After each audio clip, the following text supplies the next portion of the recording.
कल ऐसी स्थिति भी आ सकती है जब लोग ये कहने लगेंगे कि भारत को कश्मीर के बारे में सोचना अब बंद कर देना चाहिए।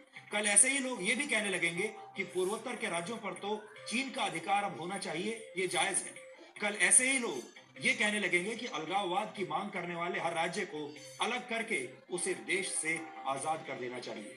यानी देश के खिलाफ बोलना एक फैशन बन जाएगा, जबकि सच्चाई ये है कि कोई भी राज्य देश के लिए एक संतान जैसा होता है और कोई भी देश अपनी संतान को किसी भी कीमत पर छोड़ नहीं सकता, चाहे और उस पर समझौता भी नहीं कर सकता, चाहे इसके लिए उसे कितनी भी ताकत क्यों ना लगानी पड़े। ऐसे ही चलता रहा तो देश विरोधी ताकतें कश्मीर को भारत से अलग कर देंगी। और यहाँ गौर करने वाली बात यह भी है कि कश्मीर को छीनने का काम पाकिस्तानी सेना नहीं करेगी। हमारे देश के युवा खुद नारे लगा लगा कर कश्मीर को पाकिस्तान के हाथों में सौंप कर आ जाएंगे। इसके बाद पाकिस्तान को यूनाइटेड नेशंस या किसी और अंतर्राष्ट्रीय मंच पर अपील करने की जरूरत नहीं पड़ेगी, क्योंकि भारत में ही ऐसे लोग मौजूद हैं जो कश्मीर को भारत का अभिन्न अंग नहीं मानते। और अगर पाकिस्तान चाहे तो यही सारे वीडियो यहां से इकट्ठा करके यूनाइटेड नेशंस में वहां जाकर अंतर्राष्ट्रीय समुदाय को ये वीडियोस दिखा सकता है और ये साबित कर सकता है कि देखिए भारत के लोग क्या चाहते हैं।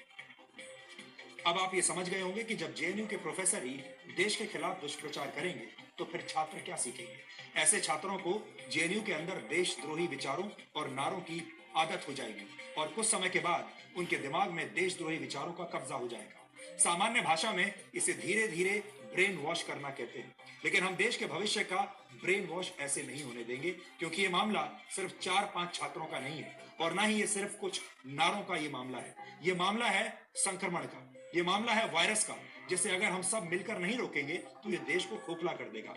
हमें आज दिल्ली हाईकोर्ट के आदेश की वो बात जरूर याद रखनी चाहिए जो हाईकोर्ट ने कन्हैया कुमार को जमानत देते वक्त कही थी।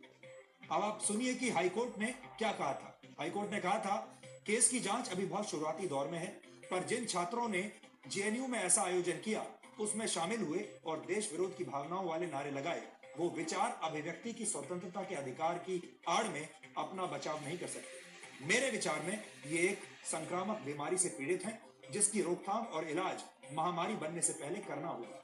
शरीर के किसी हिस्से में होने वाले संक्रमण को रोकने के लिए जब दवा काम नहीं करती तो उसका ऑपरेशन करना पड़ता है, पर फिर भी इन्फेक्शन ना रुके तो शरीर के उस हिस्से को काटने के अलावा और कोई इलाज नहीं बचता। ये दिल्ली हाई कोर्ट की टिप्पणी थी। देशद्रोह के आरोपी कन्हैया कुमार की जेएनयू वापसी की तस्वीर